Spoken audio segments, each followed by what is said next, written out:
juróom-benn fan ci tey bi fitna yi yeewoo foofee ca Ukraine xel bi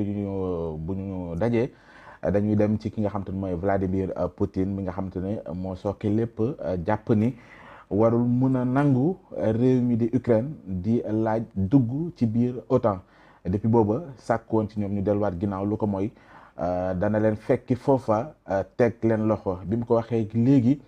ñëpp a ko doon bàyyi xel waaye li gën a tiital ñëpp mooy ni démb ak barki démb yéen a ngi dégg ñu ngi koy tudd mooy arme nucléaire bi nga xam te ne brandir na ko ci anam gi mu ko waxee di ay langage yoo xam te ne ñu bëri jàpp nañ ni fu la jëm moom Poutine ndax dana ci yegg am déet loolu moom kenn ñaanu ko ci àdduna bi lu ne nag ñu ngi koy wax di ay édition spéciale yoo xam te ne fu ne ñu ngi koy amal ngir fexe jàngat la lu ni mel xoolit fiñ ci toll naka la ñuy def ba négociation yi ci desagum te ñu koy gis jamono ji ci diggante buñ ko mënee wax Emmanuel Macron ndax démb xam ngeen ni jot naa jokkook kii di Vladimir Poutine mi nga xam te ne moom Emmanuel Macron moo ko woo lépp rek jëm ci négocier nañuy def ba duñu yegg ci extrémité yooyu ngir waxtaane ko it ndax xam ngeen ni bi ñu koy wax ak léegi diggante Europe la ñuy wax wala bu ñu nee OTAN ndax Amérique mu ngi ci biir ak it ñi nga xam te ne ñooy Russie ak ñeneen ñoo xamante ne xëy na ñoo leen jàppale ci wàll wi ndax Poutine weetu ca mu mel ni ñu bëri dañuy wax ana baatu Afrique ci wàll wi gis ngeen le président Macky Sall mi nga xam mooy président en exercice bu CEDEAO moom it génnee na bu yàggu dara bu Union africaine laa bëggoon wax génnee na ab communiqué di wane position wu Afrique ci wàll wi ba ci sax ay doomu africains yi nga xam te ne jamono ji ñu ngi jàpp ni sax ñay dawee ca Ukraine jëm ca Pologne am na ci ñu ci am ay jafe-jafe ba ñu jàpp ni loolu warta mën a am loolu yëpp gis ngeen ko waaye lu ko gën a sore ndax Russie teg nañ ko ay sanctions économiques yoo xamante ni mu ngi tàmbale ci gis-gis ñu bëri def ay effet ba ci jiitu mooy banque centrale bi russe lépp luy ay avoir am xam ngeen ni jamono dañ ko gelé ba sax rouble nga xamante ne mooy koppar russe dafa chuté bu baax ak yeneen yu ñuy xaar yoo xamante ni ñàkk xëy na ci sanctions yi dana feeñ lan moo ci war a doon taxawaayu Afrique ci crise bu ni mel ngir waxtaane ko ci biir édition spéciale ci seen émission 13 minutes de vérité ñuy dalal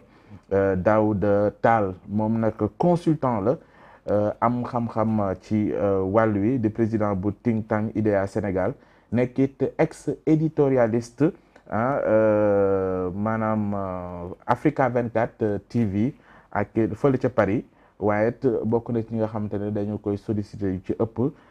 ci maanaam médias yi nekk ci bitim réew ak it yi nekk fi ci réew mi ci lépp loo xam ne jëm na ci sujet yi ñuy waxtaanee ak it ci wàllu koom ndax da koy jàngale li nga xam te ne mooy intelligence économique moom nag mu ngi diplômé Sciences Po ca Bordeaux amit expérience ci wàllu coopération internationale ak it ci wàllu géopolitique ak communication da koy jàngale tamit ci école yi gën a mag fii ci Sénégal kilifa gi am nañ mbégte lool ànd ak yow ci biir édition spéciale waxtaane li xew jamono ji ca Ukraine. maa ngi lay nuyu Pape Ousmane di la sant si invitation bi di nuyu aussi ñi nga xamante ne ñoo ñuy seetaan fii ci Sénégal ak ci bitim réew ndaxte xarala yu bees yi léegi amatul frontière te di wax ne rek lépp lu ñu fi wax yàlla na nekk jàmm ak lu jëriñ te di la féliciter aussi parce que sujet yi nga indi nii dafa nekk sujet yu am solo amuñu benn prétention boo xam ne dañ naan ñoo ci gën a am xam-xam wala leneen mais jot na aussi africains yi lu xew ci bitim réew ñu koy jàngat suñu jàngatu bopp te booy xool lu si gën bëri Afrique moom réew Afrique yi mooy sujet yi nga xam ne sujet nationaux yi rek la ñuy faral di wax souvent te léegi dañu nekk dans un monde globalisé donc li nga indi tey am na solo ñuy yaakaar ne rek mën nañ ci am waxtaan bu dal mais xel dafa dal Afrique mel ni dara xewul waaw mooy lu ma tijjee rek xam nga ñun moom daanaka Afrique booy xool dañu yàgg subir dañu yàgg subir jarul ñuy rappeler histoire bi yëpp waaw mais li ñuy tax ñu yàgg subir mooy que ni bokk na ci environnement international le monde globalisé lecture bi ñu si am ñun dafay nekk lecture bu xaw a des souvent waaw parce que dama koy rappeler booy xool tey boo nekkee Europe wala nga nekk États-Unis wala yeneen réew yi bitim réew da ngay gis ay ñuy am ay spécialistes de tous les pays ah tey da ngay gis sax réew mu mel ne Asie zone bu mel ne Asie centrale Kazakhstan Ouzbékistan wala ñu ne le Pérou Amérique latine wala nga dem feneen Canada Amérique du Nord wala ay yenn réew yoo xam ne Afrique ñu wax la par exemple spécialiste des Comores wala spécialiste de benn région sax boo xamante ne ci Afrique lay nekk wala fu sori européens yi boo demee si seen classe politique bi ba ci sax université yi wala jàngatkat yi journalistes yi wala ñii de éditorialistes ak yooyu dañuy am ay spécialisation dañuy am jàngat yeneen réew yi xam nga foo ko foogeewul sax mais ñun boo ñëwee Afrique daanaka bien que ay jéego am na mais bëri wu ñu on est spécialiste de nous-mêmes maanaam de nous-mêmes waaw maanaam ñun suñu bopp la ñuy jàngate waaw jàngat xamuñu gox-goxaat yi xamuñu évolution suñuy réew yu ñu composé ak yu mel noonu ba sax pour wax ci dafay jafe waaw ci bitim réew non suñu réew sax pour ñu xam Afrique yëpp sax dafay jafe waaw te dem naa fii wër naa àdduna taxul nga xam li fay xew ak li ko sooxe te li ma bëgg a gën a wax foofu sax mooy bu ñeneen ñi nekk ay spécialistes du Sénégal wala ñuy jàngat Sénégal li fay xew jàngat Mali di jàngat Casamance di jàngat feneen ñun tam ci université yi surtout sax laa koy gën a waxee dafa war a am ñoo xamante ne dañuy dem di jàngat bu baax fu mel ne yeneen réew yi bay xam li xew ci àdduna bi ba nga xam ne actualité bi ñun du nekk loo xam ne dañ koy jéggaani bitim réew toujours balaa ngay xam actualité rek li xew si international da ngay jël média yi nga xam ne mooy média internationaux bugguma leen tudd mais réew mu nekk ak sa chaîne internationale pour que mu mun a joxe information te kon ki la abal bët fi ko neex xool loolu la donc Afrique tam dafa nekk enjeu d'abord ñuy intéressé wu ci gox-goxaat yu gën a ndaw ci adduna bi di ko jàngatal suñu bopp ba pare aussi boole si di am média yoo xam ne nañ mën a propulsé wu pour tam peut-être li ngay wax ni ci jàngat yi la mooy leçon yi nga xam ne war nañ ko tirer ci àdduna bi mu demee nii di mondialisation nga xam ne village planétaire la li xew fële mën na xew fii mais dama la koy laaj directement xam naa da ngay toon directement est-ce que arme nucléaire bi Poutine yëkkati ci langage yi mu utiliser ñu jàpp ne foofu la jëm ci Poutine mi nga xam ni mën na ko activer.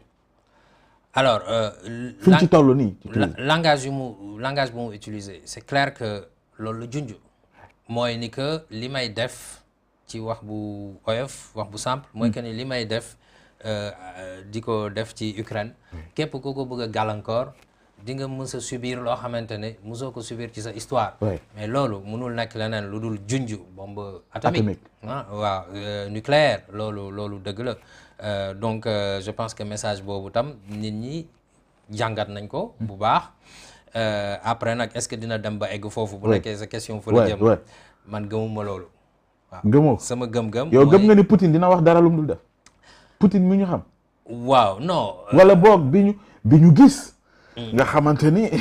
ci jamono bi mu waxee ni nañu reculer nañu dakkal lii suñ ko deful dinañ ko dégg ci jamono ji mu ko wax ci la dëggal la mu wax kooku def loolu ba fii ñu toll nii on est à 6 jours ci grève bi on parle de même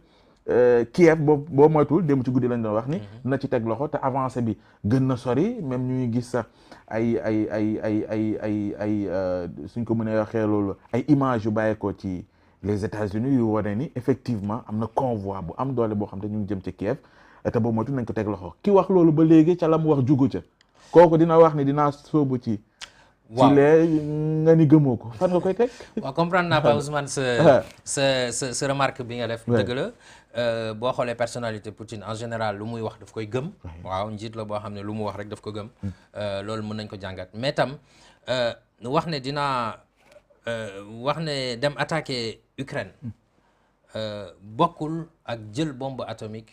taal ko mu tas ci àdduna loolu je pense que aussi il faut savoir raison garder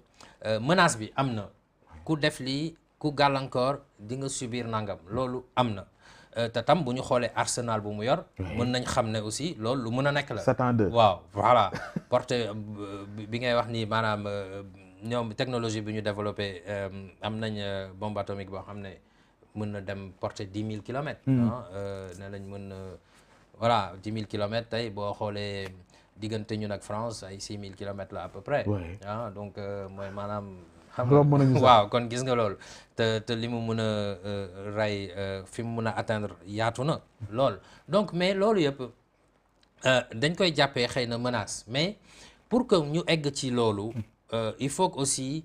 am mbir yu bëri yu xew parce que boo xoolee li dalal xel mooy OTAN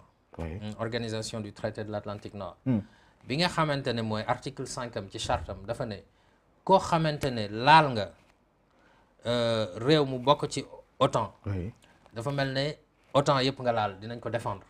xam nga te Ukraine bokkul ci OTAN bokkul de waaw bokkul wala boog bokkagul loolu indi coow li mais comme léegi ñoom OTAN nee nañ duñu jël ay soldats di ko dugal biir Ukraine je pense que am nañ tontu ci li Poutine wax parce que mais attention am na leneen lu nekk ci suuf duñ dugal soldat mais nee na dinañ armer Ukraine waaw ba ci Allemagne mi nga xamante ne xalaat ñu ko woon sax wax nañ dina yónnee France la ñu xamul en terme de armement moom lan lay dugal bi mu waxee dafa ne non fil dialogue bi des ci diggante Poutine ak le reste de l'Europe pour ne pas dire l'OTAN Emmanuel Macron moo koy incarné kon France mënul wax lan lay jàppale Ukraine ci wàllu armement mais bu fekkee ni Poutine mu ngi xam loolu mun na yaatal guerre bi waaw non ci yeneen pays yi nga xamante ne xëy na fa lay jaar fu mel ni Pologne par exemple mais xam nga armement boobu sax yàgg na am Ukraine Europe yàgg nañ ko di ko former di ko jëflanteeg moom ci wàllum armement donc loolu du lu bees xëy na dañ koy dolli ndax li ko Russie attaqué mais loolu du lu bees armée Ukraine bi nga xamante ne moo nekk tey di résister boo xoolee nu mu amee doole nii moo ëpp bu baax nu mu amee woon doole ay 2014 crise yu amoon ci at yi ci ginnaaw donc tey loolu tam formation européen yi ñoo tax xam nga wàllu jëflante armement am na mais yóbbu arme Ukraine nuroowul ak jël say soldat dugal ko biir Ukraine wala di xeex ak soldat Russie jàmmaarloog ñoom comme ni nga xamante ne soldat ukrainien yi noonu la ñuy jàmmaarloog soldat Russie loolu bu amoon mën nañu ne laa nag menace bombe atomique mën na am comme menace su Russie mën na am mais comme États-Unis Biden def na déclaration mu ne du jël soldat di ko dugal biir Ukraine pour jàkkaarloog Russie européens yi tam wax nañ ne du ñu jël seen armée di ko dugal ci biir Ukraine di jàkkaarloog Russie kon foofu voilà kon foofu mën nañ na jàmm la loolu nag buñ ko jéggi woon xëy na beneen problème mën na am kon lan moo indi kon muy tudd muy menacé bay wax ni arme nucléaire mën na ko utiliser doo koy indi waaw ak aussi lan moo waral ñun jàppoon nañu xëy na comme ni mu ko waxee su duggoon benn jour rek war naa mën a teg loxo Ukraine mais ba 6e jour loolu lan lay firi waaw xam nga da leen mënul dara xam nga menace boobu ci question bi nga njëkk wax menace boobu boo ko gisee tam mooy ni que bu nekk c'était pour ne européens yi ak occidentaux yi wala OTAN bu leen dugg Ukraine di jàkkaarloog man di gàllankoor li may def mais loolu amul donc peut-être que foofu espoir mën na fa am pour bombe atomique boobu xëy na arme nucléaire mën a bañ a jib ci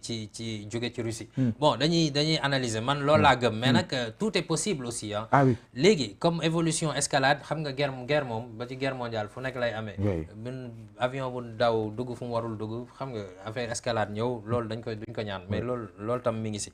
mais li nga wax ci deuxième pàcc bi mooy progression Russie dafa yéex waaw non dina yéex parce que tam Ukraine wax naa la ko sànq seen armée gën na am doole ci coopération bi ñu am ak Europe ci wàllum formation ak wàllum joxe wàllum gànnaay wala xarañte aussi dafa fekk ñu am gis nga le président Zelensky par exemple moom rôle bu muy jouer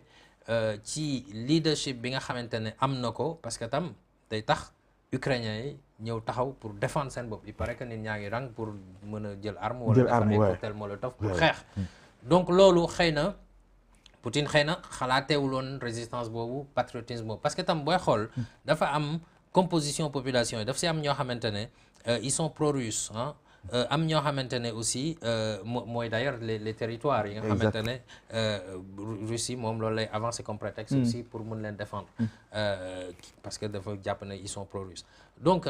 ci capitale bi Kiev aussi xëy na tam yaakaaroon nañ ne population bi yëpp ànduñoo ak président bi bon même population bu ñu àndul ak président bi je pense que le président ukrainien def na am na benn leadership boo xam ne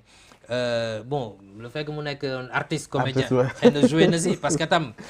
booy xool nu mu mettre en scène la résistance dafa tax mujj moom sax mu sóobu ci biir waaw loolu aussi dafa joxaat benn ay t-shirt et cetera même bi muy def déclaration démb gis nga woon ni mu solo voilà tey ñun suñu réew mi Sénégal par exemple wala feneen bu nekkoon cas bu mel noonu la loo bañ jiitu réew mi bu génnee taxaw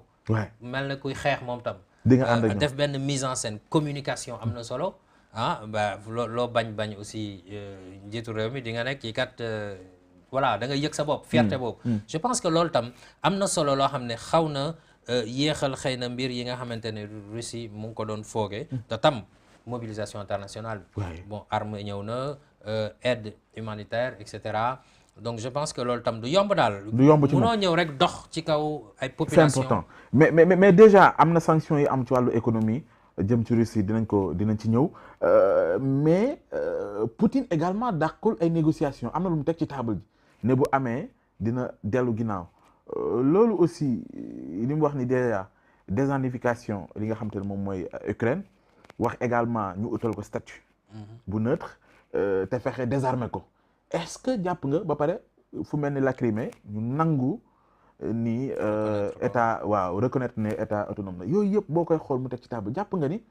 ku mel ni Zelensky mi nga wax sànq ak taxawaay beeg leadership bi mu wane ak li mu wane ni tey dañuy bañ que mën na accéder ci loolu ci négociations yi en cours pour que au moins ñu mën a xalaat ni jàmm ngi ñëw. waaw bon man yaakaar naa ne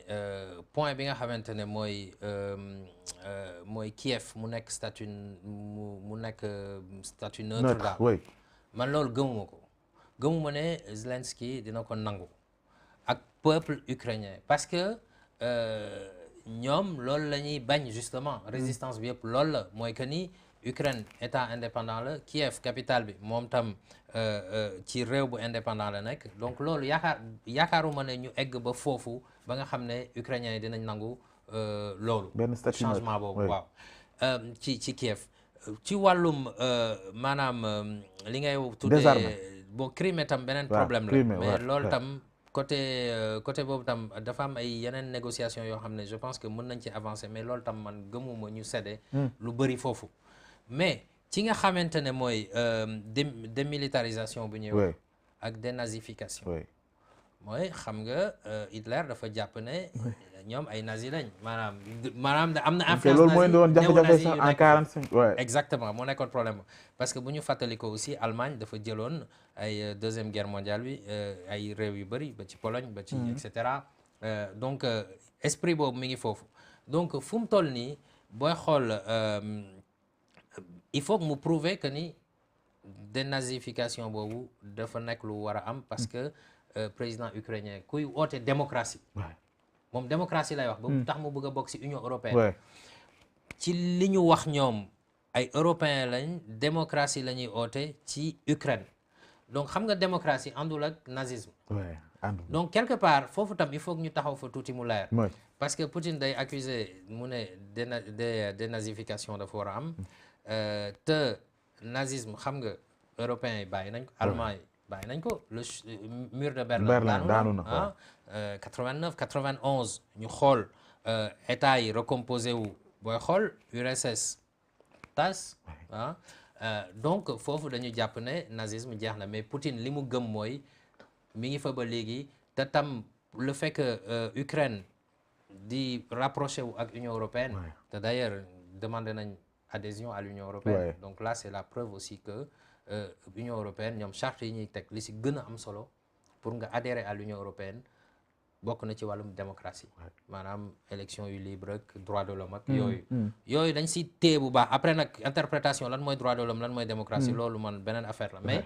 charte yooyu lañ teg ba tax Turquie sax nekkoon na fi candidat moom tam léegi pour mën a dugg ci Union européenne mais problème yu demee noonu taxoon na aussi ñu mënul woon dugg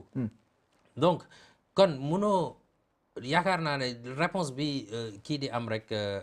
Kiev di am ci loolu mooy fii du état nazi donc démocratie lañ et cetera donc foofu tam il faut que ñu avancer ci discussion yi mais man noonu laa c'est important gis nga même ba ci internet ñuy bàyyi xel ci ci jotaay bi lañ bokk ku mel ni Boubacar Keïta mu ngi wax ni si les États-Unis et leurs alliés avaient respecté les accords de Minsk tout ça n'arriverait pas loolu aussi dañ koy teg ci table ji même Poutine à un moment donné ci ay déclaration fàttali na ko ni yàgg nañoo provoqué même bi autant rawatina Ukraine di yaatal ay basam ba ci est bi yooyu yëpp sàkkoon na ci ñu dakkal ko loolu aussi tamit dañ koy tenir en compte ci la waral tey Poutine amee taxawaay bi on donne raison à Poutine ci côté bi waaw loolu dañ ciy tenir compte parce que tam bon xam nga guerre froide bu mu jeexee maanaam xam nga guerre mondiale bu mu jeexee ñu ne dugg ci période guerre froide jeex mur de Berlin daanu Europe defarwaat ñële tam même chose dafa am Union européenne am ñoo xamante ne comme Pologne Roumanie et cetera ñi nga xam ne dañu adhéré dañu nekkoon un peu à l'est à l'Union européenne je pense que idée bi moo nekkoon aussi que Russie lu ko jege nekk ci ay frontières am bañ a nekk ci bloc boobu bloc OTAN Union européenne parce que lu mu ko gën a jege rek menace la koy interpréter ci moom et donc je pense qu'il y avait une forme d'entente comme ça boo xam ne comme ci guerre lañu jóge ci guerre froide voilà officieux boo xam ne dañ naan te sax volonté bi sax manifesté woon nañ ko entre les dirigeants mooy que ni bu ñu jéem a jël ay territoire vers l'est ba nga xamante ne Russie day am menace bu immédiate ci moom donc je pense que genre entente boobu am na mais boo gisee pays yu bëri ñu ngi Union européenne l'Europe des 27 bu nekkee 27 pays c'est parce que l'est ñoo ñëw mooy li ma la wax ay Roumanie Pologne Slovaquie République tchèque et cetera mais Ukraine tey bëgg na dugg Union européenne def na déclaration tey gis naa ne aussi wax na ak Parlement européen député yi donc je pense que loolu menace la ci Russie mais nag de là à annexer l'Ukraine bon et wala menace ay bombes atomiques je pense que là on est allé un peu trop loin bien que défendre ce territoire c'est légitime mais il faut que ñu dem dans des négociations pour xool naka lu ku nekk di mën a respecter la ligne de défense bu moroomam teg mais je pense que man li ma gëm mooy le principe d'autodétermination mooy les peuples sont libres aussi de choisir leur camp. Voilà. C'est important dina ñëw aussi ci taxawaayu Afrique parce que wax naa ko sànq ci bi ñuy tàmbali Union africaine tout récemment le président Macky Sall jiite ko pour 1 an gis nañ communiqué yi nga xam te ne